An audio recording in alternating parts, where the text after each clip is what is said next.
Hey guys, Steve Welch here. So let me set a couple scenarios for you. So maybe you're out on a boat somewhere, vacation, you're off somewhere, hanging with some friends, and the next thing you hear is, hey, I dare you to jump off the front of the boat, right? And you're going, yeah, I can do that. And you do basically what this scenario shows you here, jumping off the front of the boat, right? Or maybe you're somewhere else, somewhere where there's some cliffs or a bridge or something like that, and hey, somebody dares you that you won't jump off there. Or maybe you just want to, maybe it's just kind of the way that you're doing. You jump off the cliff, you go, man, that's great there. Maybe you just have that perfect opportunity for the surprise cannonball. Hard to turn up the surprise, or how to turn down that surprise cannonball, right?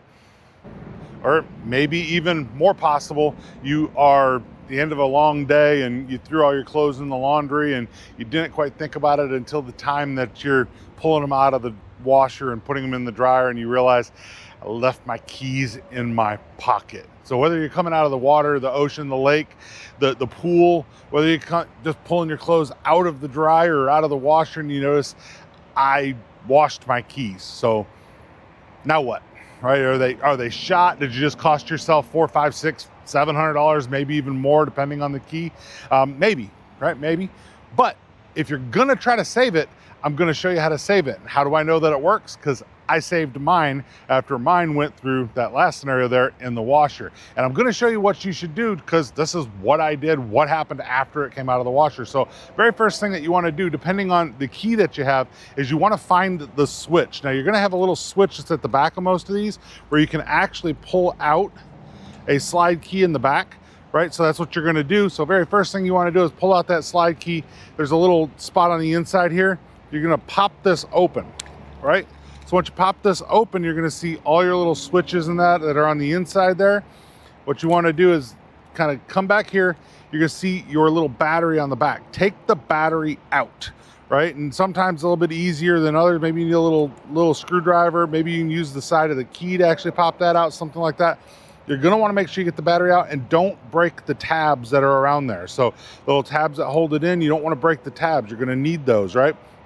Once you do that, just blow on it, right? Now, as you do that, you're gonna find out that it actually can start to dry. So leave it all apart, battery out of it, everything, leave it all apart. So whether you got a key like this, anything like that, but what you'll notice is that usually you're gonna have a little red dot there, right? And you're gonna start to be able to hit these little buttons there and see that little red dot that'll turn on. Well, what happened with mine was a little bit different. So I have a Tundra key, but I also had my wife's Highlander key on my ring as well. So if you take a look, like my Tundra key looks like this. You can still see that little red light that would blink in there. If you kind of look close enough, you can see that in there. So you have different size batteries, different things like that. Well, what happened on my Tundra key is this light just started flashing like really rapidly, which hadn't done that before. So obviously there was an issue with it. So first thing I did was I opened it up, just like I told you. Opened it up, the exact same thing. So no matter what kind of key that you have, opened it up, did the exact same thing, pulled this out. This side, it had water in there. I wasn't worried about this side initially, at least, but I was worried about this little circuit board that you see here. This thing is, and the big battery that's right there. I pulled that big battery out. It's not hard to get those out. I just put my nail under there and kind of pulled that out, but you find out how to get the battery out and just started blowing on it again, right? Well, actually, once I started blowing on it, I noticed that I couldn't get it to light back up. So it had been doing this really rapid little light, whatever. So I couldn't get it to light back up. So I blew on it a little bit, did it again.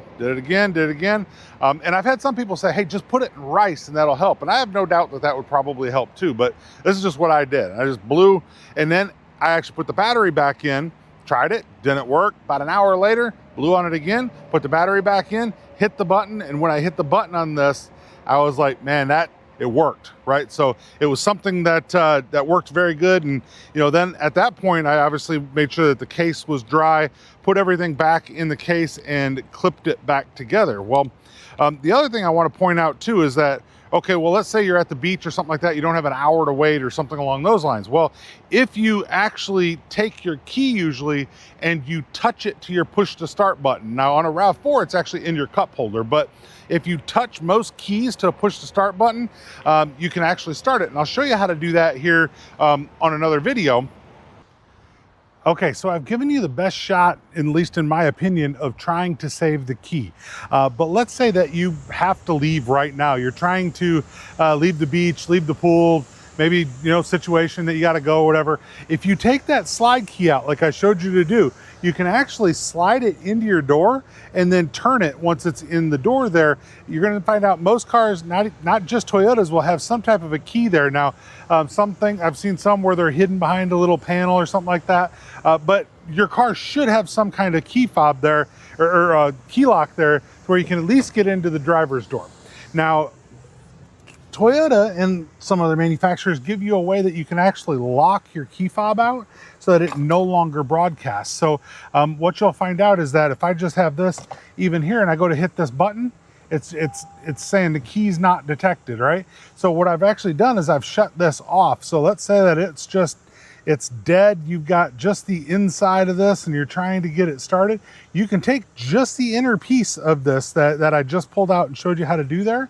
And if you take that inner piece, or even if it's all put back together, you're just kind of getting out where you're at, you can take it. And then once you come up here and you touch it and put the brake, now you can see, now I can start it. So even though the key fob could have been wet, obviously could have had issues, there is still a way that hopefully you can still start your vehicle. So is it 100%?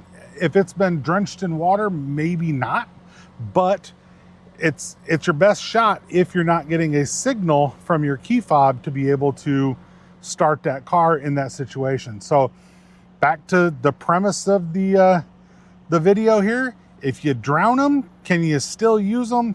You can still use them even while they're wet in a lot of cases, as long as it sees that little RFID chip and it's there. Now that's in the cup holder on the new RAV4, but most vehicles will have it where you just touch the push to start button, like I was saying there. I know that like some, I think is Mercedes and BMW, you have to actually touch the side of the column there.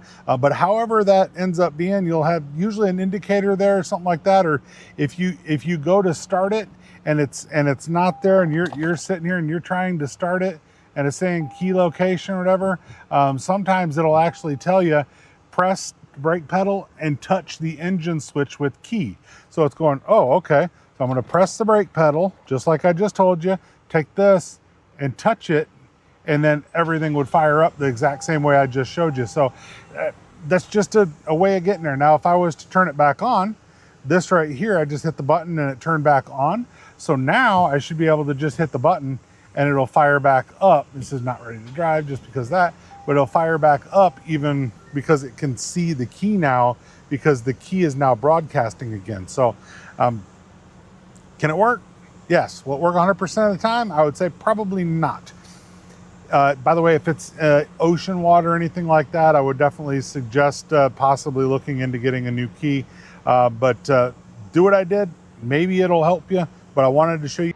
So that's what you're going to do. If you have the problem where you've jumped into the water, the pool, stuff like that, and obviously you probably don't have a second battery, I would replace the battery as soon as possible, especially if you were in salt water or even a pool with the chlorinated water. I would definitely change the battery as soon as I could.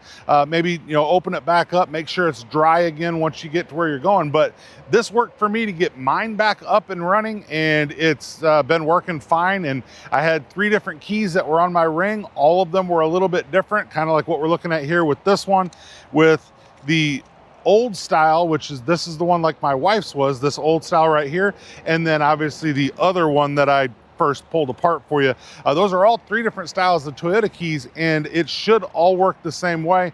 Doesn't mean you destroyed your key. It just means that you probably got some work to do to make it work again. But wanted to show you guys what happens if you were to, whether it was a dare, whether it was an on purpose, whether you just kind of walked into the ocean, if you were to walk in and forget that you had your keys in your pocket. So something else I want to mention about this as well. make sure that when you have it open that you don't let the buttons fall out. If you let the buttons fall out, you'll have to realign those again, but you're trying to get it dry. That's one of the main things you're trying to do. So do that first. So that's how I saved my keys. Hopefully it helps you guys. Hopefully it works for you just like it did me. 3 keys, all of them saved after going through a load in the washer. So obviously being completely submerged in the washer for an entire load and finding them as soon as we transferred it from the washer to the dryer. So hopefully it helps you guys out. Hopefully I can save you some money. If it doesn't work, you might have to call Key Guys, get something replaced, but hopefully it works for you. You guys have a great day. Steve Welch, bye.